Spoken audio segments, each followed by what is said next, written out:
À 17 jours du coup d'envoi de ce mondial 2018 en Russie, le Portugal et la Tunisie peaufinent leur dernier réglage ici dans cet estadio municipal de Braga. Ouais, on voit tout de suite, le ton est donné. Vous avez vu cette succession d'actions, en tout cas en termes de transmission, des ballons très courts, très techniques. On voit, oh oui, bien joué, décalage. La belle récupération avec le petit décalage de centre en retrait, l'intérieur du pied gauche. Ça va aller très vite. Très vite, et la perte de balle.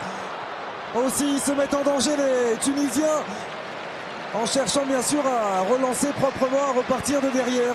Et Ricardo Quaresma qui ne profite pas de cette énorme erreur de Moisassen qui était tout proche de profiter aux joueurs du Beşiktaş. Ouais, celui-là, il risque d'en secouer quelques-uns au milieu. Bernardo Silva avec Quaresma qui est venu s'exiler dans le couloir droit. Ricardo Quaresma, le passement de jambe, le centre au deuxième poteau. Et la tête d'André Silva, remarquablement piqué. Ça fait 1-0 pour le Portugal. Suite à cet excellent travail de Ricardo Quaresma.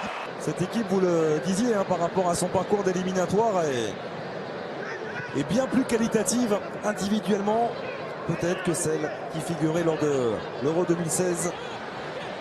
Et la super montée de Naguez, le centre était bon au premier poteau. Pep qui avait été surpris par Kawi. Attention, la perte de balle, la récupération de Bernardo Silva. Le petit crochet extérieur de Bernardo Silva, c'était vers João Mario.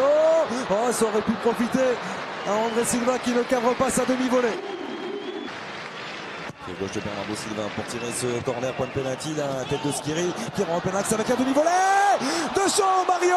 C'est un petit bijou dans l'enchaînement, dans la réussite technique de ce geste signé João Mario, et ça fait 2-0 pour le Portugal. Alors que la Tunisie de son côté a également choisi un programme d'équipe joueuse avec le Portugal aujourd'hui. Il y aura la Turquie vendredi. Et ensuite à Krasnodar face à l'Espagne le 9 juin prochain. Naïm Sliti à l'intérieur, arrivé dans les pieds de Naïm Sliti qui s'est effacé. La frappe qui vient tromper Anthony Lopez. Le voici, Naïm Sliti, qui permet à la Tunisie de se relancer. Quelques absences, mais la réaction portugaise, bien entendu, qui sont vite adaptés en sortant très haut sur les récupérations, voilà, comme ici. Ça peut profiter de nouveau à João Mario. Oh, il était tout proche du doublé. Moisassen qui vient se saisir de ce ballon. Voilà, on est sur quand même une maîtrise portugaise dès le début. Autant tout à l'heure, ils avaient un petit peu mis un peu de temps. Ah oui, magnifique. Décalage trouvé par Ricardo Pereira avec Bernardo Silva dans la surface. Bernardo Silva qui insiste une fois, deux fois, il s'est retourné. Bernardo Silva, c'est le poteau qui vient sauver Moisassen, et ensuite le super barré avec Bernardo Silva dans un troisième temps qui ne cadrera pas sa frappe. Trop bien joué. Dali Maloul pour Naïm Sliti.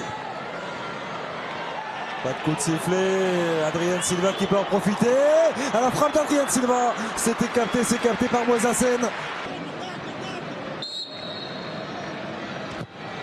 C'est travaillé le premier poteau, la sortie d'Anthony Lopez. Mon intervention, deuxième chance pour Ali Maloul. Pas de position de hors-jeu sur ce coup-là, Fakhreddine Ben Youssef qui permet à la Tunisie d'égaliser le 5e but en sélection de l'ancien attaquant de l'Espérance Tunis. André Silva, dépossédé par Ferjani Sassi. Lui aussi a du jus, Anis Badri, c'est lui qui a relancé les Tunisiens dans ce match. Naguez qui continue la puissance. Namdi Naguez qui tentait d'y aller seul et d'aller au bout de son idée. Le latéral tunisien, ce sera au-dessus. Et on n'ira pas plus loin, il n'y aura pas de temps additionnel. 2 buts partout, score final entre le Portugal et la Tunisie. On se quitte bons amis, on se quitte aussi avec sans doute pas mal de regrets du côté de Fernando Santos.